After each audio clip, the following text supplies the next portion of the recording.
नमस्कार, बहुत स्वागत है आपका डेली 24 भारत में। मैं हूं आपके साथ अनीता शर्मा। शुरुआत करते उत्तर प्रदेश की बड़ी खबरों से। यूपी के गोरखपुर में खेल सुविधा को बड़ा बढ़ावा देते हुए योगी आदित्यनाथ और केंद्रीय मंत्री हरदीप सिंह पुरी ने गोरखपुर अंतर्राष्ट्रीय क्रिकेट स्टेडियम के प्रथम चरण का भूमि पूजन करके आधारशिला रखी और इस अवसर पर जनप्रतिनिधि, प्रशासनिक अधिकारी और बड़ी संख्या में लोग मौके पर मौजूद रहे। भूमि पूजन कार्यक्रम के दौरान मुख्यमंत्री योगी आदित्यनाथ ने कहा कि ये स्टेडियम पूर्वांचल के युवाओं के लिए नई संभावना के द्वार खोलेगा और उन्होंने कहा कि गोरखपुर तेजी से खेल, शिक्षा और बुनियादी ढांचों के क्षेत्र में लगातार आगे बढ़ रहा है और अंतर्राष्ट्रीय क्रिकेट स्टेडियम इस विकास यात्रा का महत्वपूर्ण हिस्सा बनेगा। केंद्रीय मंत्री हरदीप सिंह पुरी ने भी इस परियोजना को क्षेत्र के लिए बड़ी उपलब्धि बताते हुए कहा कि आधुनिक सुविधाओं से लैस ये स्टेडियम राष्ट्रीय और अंतर्राष्ट्रीय स्तर की प्रतियोगिताओं की मेजबानी करने में सक्षम होगा। बताया जा रहा है कि स्टेडियम का निर्माण चरणबद्ध तरीके से किया जाएगा और इसके पूरे होने के बाद से खिलाड़ियों को विश्व स्तरीय सुविधाएं मिलेंगी और गोरखपुर खेल गतिविधियों को अब बड़ा केंद्र बनकर उभरेगा। वहीं सहारनपुर में Delhi Dehradun national green expressway स्थित गणेशपुर टोल प्लाजा शनिवार को राजनीतिक हलचल और जन आक्रोश का केंद्र बन गया। ज्वालापुर से कांग्रेस विधायक रवि बहादुर और भगवानपुर से कांग्रेस विधायक ममता राकेश भारी संख्या में समर्थकों और स्थानीय ग्रामीणों के साथ टोल प्लाजा पहुंचे और टोल वसूली के खिलाफ जोरदार प्रदर्शन किया। स्थानीय लोगों से कथित जबरन वसूली और टोल कर्मियों की कार्यप्रणाली को लेकर दोनों विधायकों ने टोल प्रबंधन पर सवाल उठाए। प्रदर्शन के दौरान यूपी और उत्तराखंड के सीमावर्ती गांव में पहुंचे ग्रामीणों ने भी काफी नाराजगी जाहिर करते हुए स्थानीय वाहनों को टोल मुक्त करने की मांग की। बताया जा रहा है कि विधायक रवि बहादुर ने कुछ दिन पहले ही सोशल मीडिया पर टोल कर्मियों की कथित मनमानी और अभद्र व्यवहार के खिलाफ आवाज उठाई थी। शनिवार को उन्होंने समर्थकों और ग्रामीणों के साथ हल्ला बोलकर प्रदर्शन करते हुए कहा कि स्थानीय जनता लंबे समय से परेशान है, लेकिन उनकी समस्याओं का समाधान नहीं किया जा रहा है। प्रदर्शन के दौरान दोनों विधायकों ने टोल प्रशासन को ज्ञापन सौंपते हुए स्थानीय वाहनों को राहत देना, कर्मचारियों के व्यवहार में सुधार लाने और ग्रामीणों की समस्याओं का स्थायी समाधान करने की मांग की। मैनपुरी में भारतीय किसान यूनियन राजनीतिक के कार्यकर्ताओं ने किसानों की मूल समस्याओं को लेकर जोरदार विरोध प्रदर्शन किया। प्रदर्शन के दौरान किसान बैलगाड़ी से कचहरी पहुंचे और आलू की माला पहनाकर सरकार के खिलाफ नाराजगी जताई। प्रदर्शनकारी किसान करहल चौराहे से जुलूस के रूप में निकलते हुए कचहरी पहुंचे और इस दौरान किसानों ने कृषि से जुड़ी समस्याओं, फसलों की उचित दाम और अन्य मांगों को लेकर आवाज उठाई। किसानों ने कहा था कि लगातार बढ़ती लागत और फसलों के कम दामों से किसान काफी परेशान है। प्रदर्शन के माध्यम से उन्होंने सरकार और प्रशासन का ध्यान किसानों की समस्याओं की ओर आकर्षित करने की कोशिश की। ईरान और अमेरिका के बीच जारी तनाव का असर अब भारत में भी साफ दिखाई देने लगा है। वैश्विक स्तर पर कच्चे तेल की कीमतों में आई तेजी के बाद से देश में पेट्रोल और डीजल की कीमतों में 3-3 रुपए प्रति लीटर की बढ़ोतरी कर दी गई है। बढ़ी हुई कीमतों ने आम लोगों की चिंता बढ़ा दी है, क्योंकि पहले से ही लोग महंगाई और गैस की बढ़ती कीमतों का सामना कर रहे थे और देश की राजधानी दिल्ली में पेट्रोल की कीमतें बढ़ी हैं, जबकि डीजल के दाम भी लगातार बढ़े हैं। और ऐसे में माना जा रहा है कि मिडिल ईस्ट में बढ़ते तनाव और तेल आपूर्ति पर पड़े असर के कारण ये स्थिति बनी हुई है। विशेषज्ञों का कहना है कि यदि हालात लंबे समय से ऐसे ही बने रहे तो भारत की अर्थव्यवस्था पर भी दबाव बढ़ सकता है। हाल ही में प्रधानमंत्री नरेंद्र मोदी ने देशवासियों से ईंधन बचाने की अपील की थी। उन्होंने लोगों से निजी वाहनों का कम इस्तेमाल करने और जरूरत पड़ने पर वर्क फ्रॉम होम अपनाने की सलाह दी थी। और इसी बीच ग्रीन गैस लिमिटेड के एचए प्रवीण सिंह ने जानकारी दी है कि लखनऊ, अयोध्या, सुल्तानपुर, उन्नाव और आगरा में फिलहाल सीएनजी के पुराने दामों ही जो है वो लागू रहेंगे। सबके ही संज्ञान में है कि पूरी दुनिया में जो ये लड़ाई छिड़ी हुई है, तो लड़ाई के कारण स्टेट ऑफ हॉर्मोन से तेल वगैरह पास होने में दिक्कत हो रही है। तब भी हमारी सरकार का प्रयास चल रहा है कि तेल इत्यादि की किसी प्रकार से पेट्रोल, डीजल, गैस सिलेंडर की कमी ना हो। कई देशों में मंदी ऑलरेडी आ चुकी है। हमारा देश भी इस युद्ध की वजह से कुछ समस्याओं को झेल रहा है और ये कोई पहली बार नहीं है। जब भी कोई युद्ध होता है तो उसका कुछ ना कुछ असर अन्य देशों पे भी प्रभाव डालता है। प्रभाव होता है, जिसके कारण प्रधानमंत्री जी द्वारा जो अपील की गई है वो इसीलिए की गई है कि कोई भविष्य में बड़ा संकट ना उत्पन्न हो पाए, इसलिए हम लोग अभी से बचत करते हुए चले।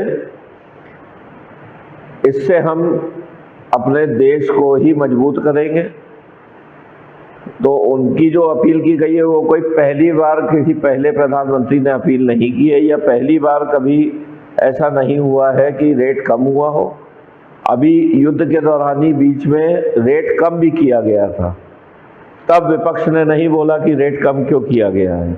आज जो है उन्होंने बचत करने को कह दिया, तो ये तो बहुत अच्छी बात है। अगर देश भर में तेज रफ्तार और लापरवाही से होने वाले सड़क हादसों का कहर लगातार जारी है। यूपी के उन्नाव में तेज रफ्तार वाहन द्वारा बाइक को टक्कर मारे जाने जैसी भीषण दुर्घटनाओं ने लोगों को दहला दिया है। आपको बता दें कि उन्नाव के पूर्वा के अंतर्गत आने वाले लंगड़पुर निवासी रामनाथ ने कोतवाली में दिए लिखित शिकायत पत्र में एक वाहन पर कार्रवाई की मांग उठाई है। पीड़ित का कहना है कि तेज रफ्तार इस वाहन ने मेरे बेटे और उसके दोस्त की गाड़ी में जोरदार टक्कर मारी और झाड़ियों में फेंक के चले गए। इलाज के दौरान मेरे बेटे की मौत हो गई और उसका दोस्त जख्मी है। पीड़ित ने शिकायती पत्र में ऐसे आरोपियों के विरुद्ध कठोर से कठोर कार्रवाई की मांग उठाई है। मेरी ग्राम सभा की 8 तारीख को ये घटना इतनी घटित होगी, मुझे बताने में बड़ा कष्ट हो रहा है। उसमें मंगत खड़ा तरफ से 2 हमारे भतीजे कई व्यापारी से पैसा लेके वापस आ रहे थे। पीछे से एक गाड़ी नंबर यूपी 78C0669 ने जोरदार से टक्कर मारी। टक्कर मारने के बाद उनको उठा के झाड़ियों में फेंका और एक का मोबाइल प्लस जो पैसा था वो लेके भगे। इसकी सूचना 11 तारीख को पूर्वा कोतवाली में दी गई, तो वहाँ पे पारदाता हुई म्युनिसिपालिटी की जो जानकारी, उन्होंने कहा कि जो करना हो वो कर लीजिए। मैं यही चाहूँगा आपके चैनल के माध्यम से मेरे भतीजों को न्याय मिले। अगर हमारे भतीजों को न्याय नहीं मिलेगा, ये किसान संगठन से एक बहुत बड़ा आंदोलन हम कोतवाली का घेराव बहुत जल्दी करेंगे। मंगत खेड़ा की तरफ से आ रहा है, पीछे से गाड़ी बहुत जोर टक्कर मारी। गाड़ी 4 व्हीलर क्या कहते हैं। हाँ।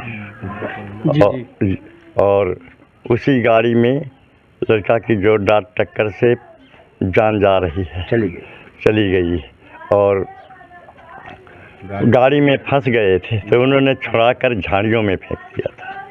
क्या हत्या की आशंका थी? हत्या की हमें पूरी शंका थी कि हमारे नाती को जानबूझ के जान से मारा। क्या उन किसी अज्ञात या किसी बाहरी व्यक्तियों पे कोई किसी पे संदेह है? नहीं, संदेह नहीं है, इसलिए कि किसी से मेरी ऐसी दुश्मनी नहीं थी। मगर अब हमको उनकी बातों कारनामों से शंका होती है कि किसी ने हमारे साथ दुश्मनी अदा की। मेरी ग्राम सभा की 8 तारीख पीलीभीत नगर पालिका परिषद ने शहर के चौराहा स्थित समाजवादी पार्टी के पुराने कार्यालय पर बड़ी कार्रवाई करते हुए बुलडोजर चलाकर भवन को ध्वस्त कर दिया। प्रशासन की इस कार्रवाई के दौरान भारी पुलिस बल और प्रशासनिक अधिकारी मौके पर मौजूद रहे। बताया जा रहा है कि ये भवन नगर पालिका का पुराना ईओ यानी कि अधिशासित अधिकारी आवास था, जिस पर कई सालों से समाजवादी पार्टी का कार्यालय संचालित हो रहा था। कुछ महीने पहले ही नगर पालिका ने इस भवन को कब्जा मुक्त करवाया। शनिवार को प्रशासन ने सुरक्षा के कड़े इंतजामों के बीच जर्जर भवन को गिरवाने की कार्रवाई शुरू की। मौके पर सिटी मजिस्ट्रेट समेत भारी पुलिस बल मौके पर तैनात रहे। नगर पालिका अध्यक्ष का कहना है कि ये भवन पालिका की संपत्ति है और इस पर सालों से अवैध कब्जा था। भवन काफी जर्जर हो चुका था, जिससे कभी भी कोई भी बड़ा हादसा हो सकता था। सार्वजनिक सुरक्षा को ध्यान में रखते हुए इसे ध्वस्त करने का फैसला लिया गया। उन्होंने बताया कि अब इस स्थान पर नई मार्केट विकसित की जाएगी, जिसमें दुकानों का निर्माण भी कराया जाएगा। शहर के व्यवस्था चौराहों पर हुई इस कार्रवाई को देखते हुए बड़ी संख्या में लोग भी जुट गए। हमारा जो नगर पालिका का बोर्ड है ये निर्णय लिया है कि यहाँ पे इसको तोड़वा कर पीपीपी मॉडल में दुकानें बनाई जाएंगी और उसी क्रम में उन्होंने इसकी नीलामी कर दी थी और आज फिर इनको नगर पालिका द्वारा हटाने के लिए पुलिस का सहयोग और प्रशासन का सहयोग मांगा गया। तो हम लोग यहाँ पे नगर पालिका का सहयोग करने के लिए हैं यहाँ पे, और यहाँ पे जो नगर पालिका ने अपने बोर्ड से प्रस्ताव पारित करके कुछ दुकानें बनाने का यहाँ पे निर्णय लिया है। वहीं पीलीभीत के पूरनपुर कोतवाली क्षेत्र में बहन के ससुराल समझौता कराने गए युवक की पीट कर हत्या किए जाने का सनसनीखेज मामला सामने आया है।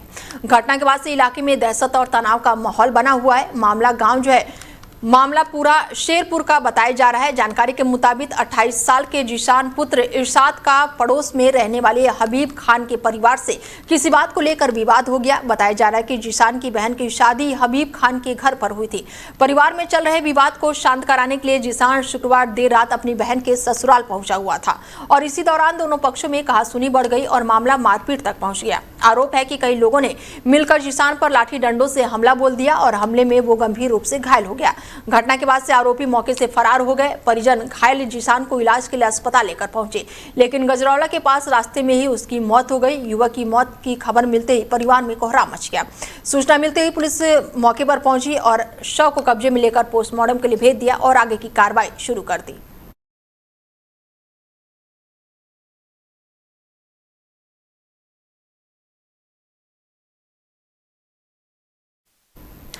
जालौन में एक बार फिर से तेज रफ्तार का कहर देखने को मिला है, जहां पर तेज रफ्तार कार जो है अनियंत्रित होकर हादसे का शिकार हो गई है।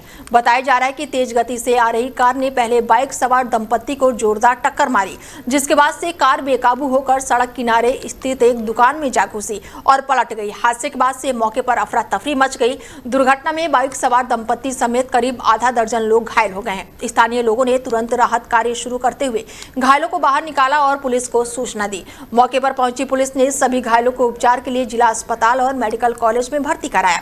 हादसे के बाद से इलाके में काफी देर तक भीड़ जमा रही। पुलिस पूरे मामले की जांच पड़ताल में जुटी हुई है।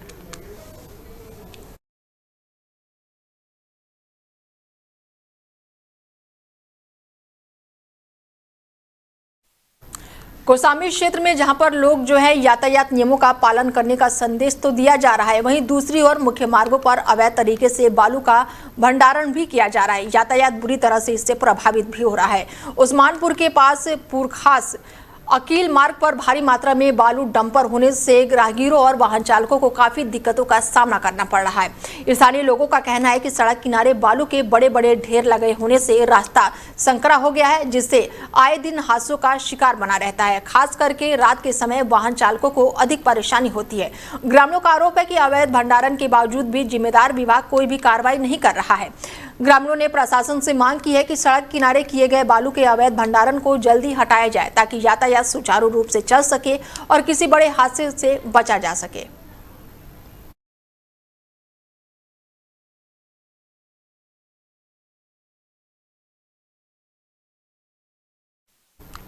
अमेठी के मुसाफिर खाना तहसील में आयोजित संपूर्ण समाधान दिवस के दौरान जिलाधिकारी और पुलिस अधीक्षक ने जिला स्तरीय अधिकारियों के साथ फरियादियों की समस्याएं सुनी। जनसुनवाई के दौरान बड़ी संख्या में लोग अपनी शिकायतें लेकर पहुंचे, जिसमें सबसे अधिक मामला जो है वो जमीनी विवाद और विद्युत स्मार्ट मीटर से जुड़ी हुई समस्याओं का रहा।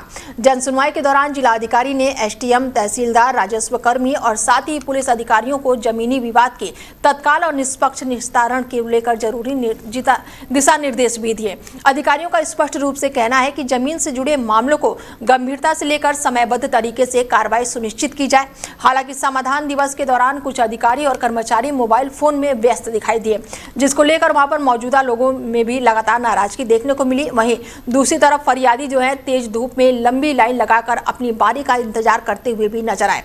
प्रशासन का कहना है कि लोगों की शिकायतों का जल्दी समाधान कराने के लिए संबंधित विभागों को निर्देशित किया जाएगा, ताकि आम जनता को राहत मिल सके। ललितपुर थाना क्षेत्र में सागर हाईवे पर स्थित ग्राम उमरिया के पास एक दर्दनाक सड़क हादसे में मासूम बच्चे की मौत हो गई। बताया जा रहा है कि बच्चा सड़क पार कर रहा था, तभी तेज रफ्तार ट्रक ने उससे टक्कर मार दी। हादसा इतना भयावह था कि ट्रक जो है बच्चे के पैर के ऊपर से गुजर गया। घटना के बाद से बच्चा करीब 10 मिनट तक सड़क पर घायल अवस्था में तड़पता रहा। आसपास मौजूदा लोगों और परिजनों ने उसे तुरंत ही समुदाय स्वास्थ्य केंद्र पहुंचाया, जहां पर प्राथमिक उपचार के बाद डॉक्टरों ने उसकी हालत गंभीर देखते हुए मेडिकल कॉलेज रेफर कर दिया। मेडिकल कॉलेज पहुंचने पर डॉक्टरों ने परीक्षण के बाद बच्चों को मृत घोषित कर दिया। मासूम की मौत की खबर मिलते ही परिवार में कोहराम मच गया। मां का रो रो कर बुरा हाल है और पूरे गांव में शोक पसरा हुआ है। ऐसे में हादसे के बाद से ट्रक चालक के खिलाफ कार्रवाई की बात पुलिस लगातार कह रही है। वहीं जालौन क्षेत्र में देर शाम दर्दनाक सड़क हादसे में एक किसान की मौत हो गई।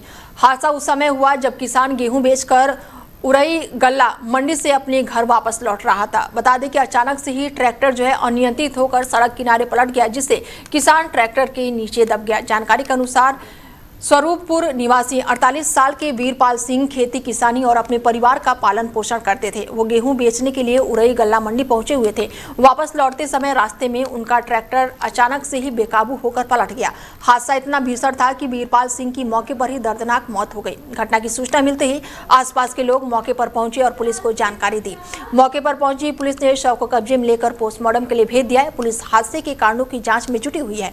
किसान की अचानक हुई मौत से परिवार में कोहराम मचा हुआ है। परिजनों का रो रो कर बुरा हाल है। वहीं गांव में भी शोक की लहर दौड़ गई है। पोस्टमार्टम आया, क्या हादसा हुआ? और ट्रैक्टर पलटने से।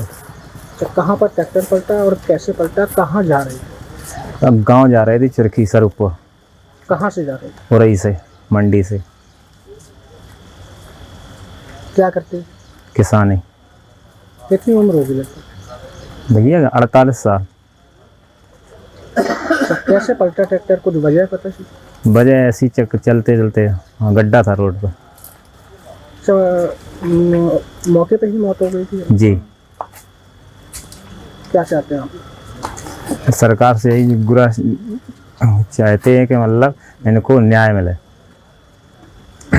कितनी लगभग जमीन होगी, कितनी खेती होगी? 20 बीघा। अलीगढ़ में सेंट्रल बैंक ऑफ इंडिया ने भारत सरकार की रोजगार और स्वरोजगार नीति को बढ़ावा देने के उद्देश्य से एमएसएमई योजना के तहत ग्राहकों को 81 करोड़ रुपए के लोन वितरित किया है और ये लोन विभिन्न क्षेत्रों से जुड़े उद्यमी और व्यापारियों को दिए गए हैं ताकि वो अपने कारोबार का विस्तार कर सके और स्थानीय स्तर पर रोजगार के नए अवसर पैदा कर सके। सेंट्रल बैंक ऑफ इंडिया के क्षेत्रीय प्रमुख अशोक कुमार ने बताया कि बैंक की ओर से देश भर में जिले में एमएसएमई लोन वितरण अभियान चलाया जा रहा है। उन्होंने कहा कि बैंक ग्राहकों को हर संभव सहायता उपलब्ध करा रहा है जिससे लोन प्रक्रिया सरल और पारदर्शी बनी रहे ताकि व्यापारी आसानी से अपने व्यवसाय को आगे बढ़ा सके। तो हमारा mega MSME credit outreach program है जो कि अलीगढ़ के साथ साथ भारतवर्ष के सारे जिलों में ये सक्सेसफुली मनाया जा रहा है और इसमें हम लोग आज मेनली फोकस कर रहे हैं सर एमएसएमई लोन्स के लिए। आज हमारे यहाँ अलीगढ़ में जो है सर 81 करोड़ का लोन जो है वितरित किया गया है। ये हमारे जो है सर ये जो लोन है टोटल आगरा रीजन के अंदर में 54 ब्रांचेज हैं उनके द्वारा ये वितरित की गई है सर। मेरा प्रवीण कुमार शर्मा नाम है, फर्म का नाम उपाध्याय ट्रेडर्स है। ट्रेडिंग के लिए लोन दिया है। मैनेजर साहब प्लस पूरे स्टाफ ने काफी सहयोग किया है। उसी के लिए ट्रांसपोर्ट के लिए ट्रक खरीदने के लिए लोन लिया है। कितना लोन लिया है आपने? 40 लाख। कितने समय से कस्टमर है आपके? 2014, 12 साल हो गए। देखो एमएसएमई का बहुत अच्छा लोन है, उसमें 25% छूट मिल रही है और हम लोगों ने कुछ मशीनें खरीदने के लिए लोन लिया है बैंक से और मैडम से हमें बहुत बड़ा सहयोग मिला है लोन के लिए। मैडम को बहुत बहुत धन्यवाद देता हूँ सेंट्रल बैंक की तरफ से। किस कारोबार के लिए आपने लोन लिया? मेरा हॉस्पिटल चलता है क्वासी चौराहा पर, श्री महादेव हॉस्पिटल। उसमें कुछ मशीनें खरीदने के लिए लोन लिया है।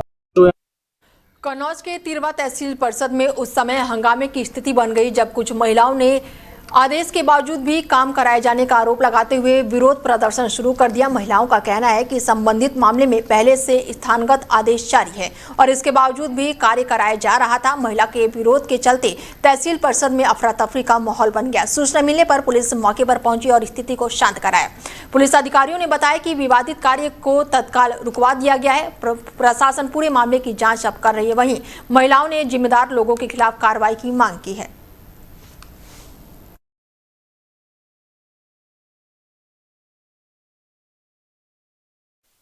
अमरोहा जनपद के गजरौला थाना क्षेत्र में सलेमपुर मार्ग स्थित मंदिर परिसर में पुजारी की संदिग्ध परिस्थितियों में मौत से इलाके में सनसनी फैल गई। घटना की जानकारी मिलते ही आसपास के लोगों की भीड़ मौके पर जमा हो गई। सूचना मिलते ही फॉरेंसिक टीम मौके पर पहुंची और जांच शुरू कर दी। मृतक पुजारी की पहचान सुखवीर के रूप में हुई है जो पिछले 4 से 5 सालों में मंदिर परिसर में रह रहा था।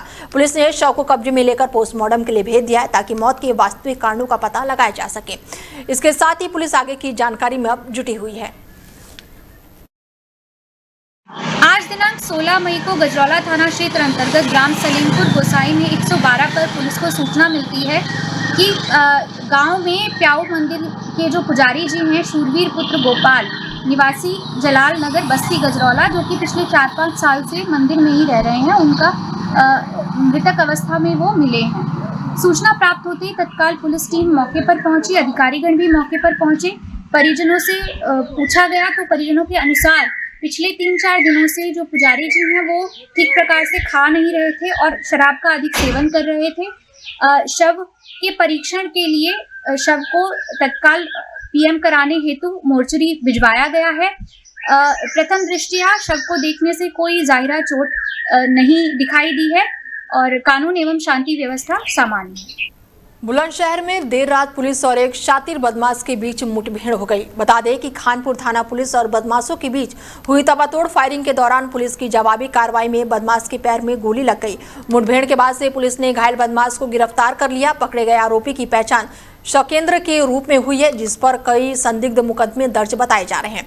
पुलिस के मुताबिक असला बरामदगी के दौरान ये बड़ी मुठभेड़ हुई है और इस दौरान बदमाश ने पुलिस टीम पर फायरिंग शुरू कर दी, जिसके जवाब में पुलिस ने भी कार्रवाई की और इसके बाद से आरोपी जो है वो गंभीर रूप से घायल हो गया। फिलहाल पुलिस अब आगे की जांच पड़ताल में जुटी हुई है।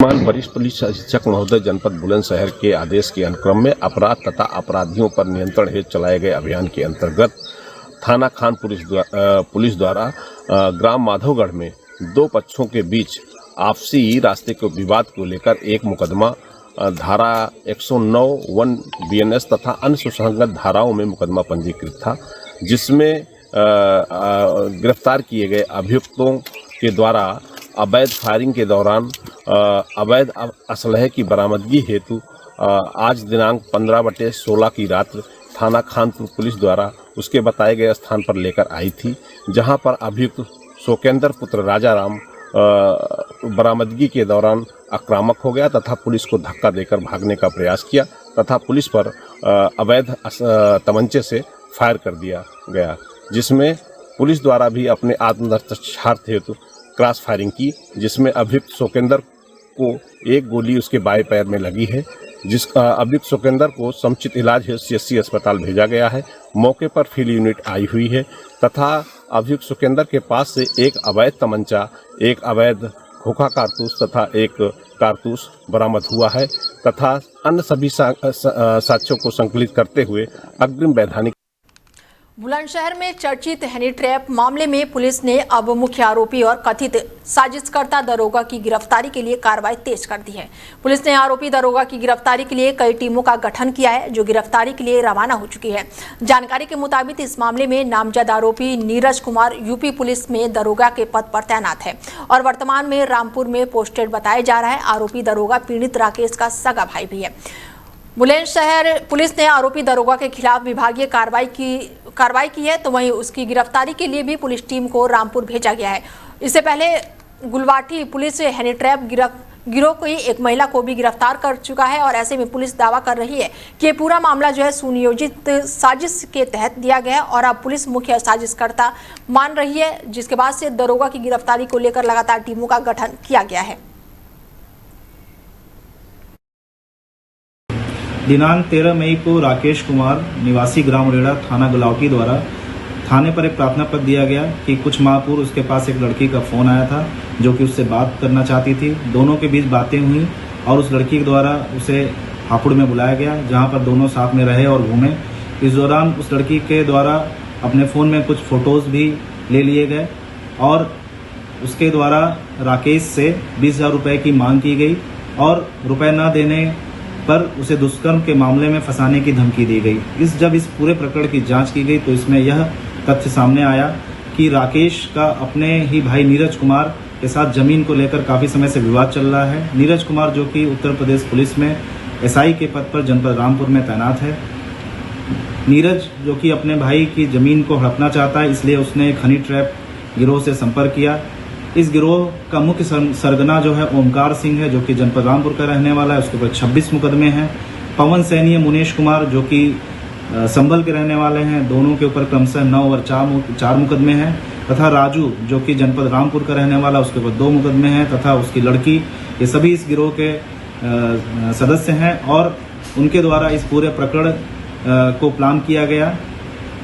इस पूरे प्रकरण में इन सभी उपरोक्त अभियुक्तों को गिरफ्तार करके जेल भेज दिया गया है तथा उनके पास से एक थार गाड़ी व 4 मोबाइल फोन भी बरामद हुए हैं। इस पूरे मामले में वांछित मुख्य अभियुक्त नीरज कुमार है, जिसकी गिरफ्तारी के लिए टीमें जनपद रामपुर में भेज दी गई हैं तथा शीघ्र ही उसकी गिरफ्तारी की जाएगी। साथ बुलंदशहर के खुर्जा नगर में मंदिल रोड स्थित गली नंबर 2 में नए विद्युत विभाग गोदाम में भीषण आग लग गई, जिसके बाद से इलाके में हड़कंप मच गया। आग इतनी भयावह थी कि देखते ही देखते पूरे गोदाम को अपनी चपेट में ले लिया। बताया जा रहा है कि गोदाम में बड़ी मात्रा में केमिकल ड्रम रखे हुए थे, जिसके चलते आग ने विकराल रूप धारण कर लिया। आग लगने के बाद से इलाके में धुएं का गुबार फैल गया और आसपास रहने वाले लोगों में दहशत का माहौल बन गया। घटना की सूचना मिलते ही दमकल विभाग की कई गाड़ियां मौके पर पहुंची और आग बुझाने का प्रयास किया। बुलंदशहर से खबर है, जहां पर त्रिवेणी शुगर मिल द्वारा किसानों को जागरूक करने के लिए जन जागरण अभियान चलाया जा रहा है। इस अभियान के तहत शुगर मिल के अधिकारी किसानों के बीच पहुंचते हैं और उन्हें फसलों में लगने वाले कीटों से बचने और जानकारी देते हैं। इसके साथ ही किसानों को बताया जाता है कि समय के बढ़ते तापमान के कारण फसलों में चूसक कीट और साथ ही कई तरह के कीट जो हैं वो लगने से फसलों को काफ़ी नुकसान होता है, जिसके बारे में इनको जानकारी साझा की जाती है। किसानों की फसलों को भारी नुकसान भी हो सकता है। किसानों को फसलों की सुरक्षा के लिए जागरूक करते हुए अधिकारियों ने कीटनाशक दवाओं का इस्तेमाल सही तरीके से करने की जानकारी साझा की। खबर यूपी के मुजफ्फरनगर से है, जहां पर पुलिस ने बड़ी कार्रवाई की है। पुलिस ने अंतर्राज्यीय एटीएम चोर गिरोह के खिलाफ बड़ी कार्रवाई करते हुए मुठभेड़ के दौरान 3 आरोपियों को गिरफ्तार किया है। पुलिस के अनुसार शहर में हुई एटीएम चोरी की घटना का खुलासा 24 घंटे के भीतर कर दिया गया है। मुठभेड़ के दौरान पुलिस जो है लगातार तलाशी भी ली है और इसके बाद से बड़ी कार्रवाई करते हुए मुठभेड़ में बदमाश गुलशन पुलिस की गोली लगने से घायल हो गया, जबकि कॉम्बिंग अभियान के दौरान मयंक को गिरफ्तार कर लिया गया है।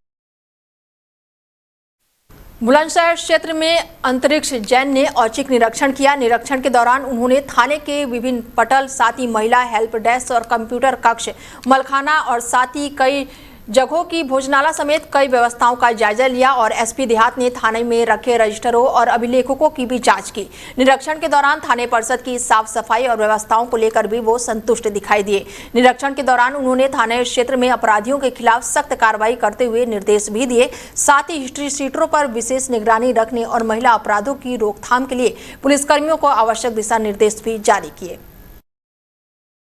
आज थाना पहासू का मेरे द्वारा आकस्मिक निरीक्षण किया गया है, जिसमें यहाँ पर जितने भी कार्यालय हैं, जैसे मिशन शक्ति, यहाँ की जो मेस हैं, जो बैरक हैं, भोजनालय, शौचालय इत्यादि सभी का आकस्मिक निरीक्षण किया गया है। सभी की व्यवस्थाओं को देखा गया है। यहाँ पर व्यवस्थाएं काफ़ी अच्छी हैं।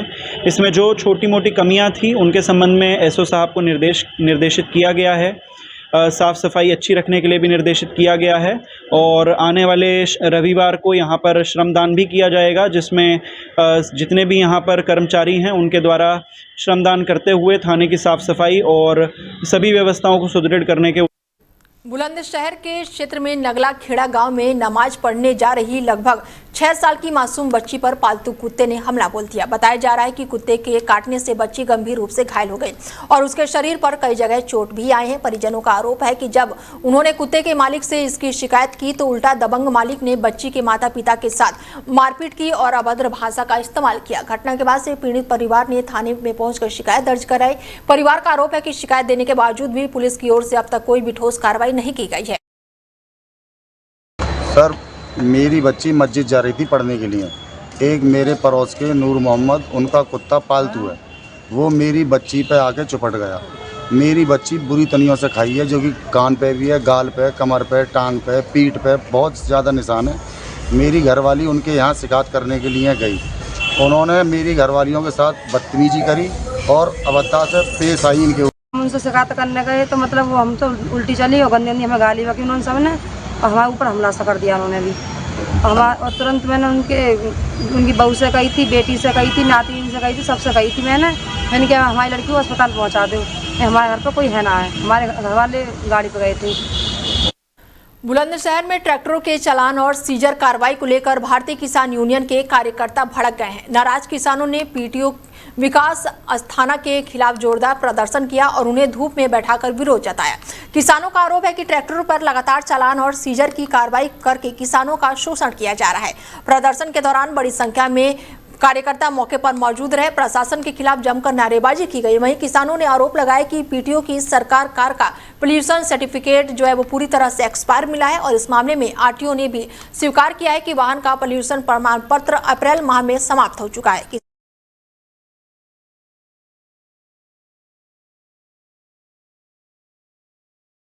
बंधक नहीं बनाया है, ये हमारे बुजुर्ग हैं, घर के ही हैं, लोग हैं और कुछ इनको समस्याएं हुई हैं इन्फोर्समेंट की कार्रवाई से, तो उसमें ये अपनी बात इन्होंने रखी है और उसको हमने समझा और उसका समाधान निकले। तो जंक्शन चौकी पड़ती है खुर्जा क्षेत्र में, वहाँ उनको घेर लिया गया, बिठा लिया गया और उसके बाद उनसे वार्ता हुई और ये 2 घंटे वार्ता चली। बंधक नहीं बना। फिलहाल बुलेटिन में मेरे साथ इतना ही। दीजिए इजाजत। नमस्कार।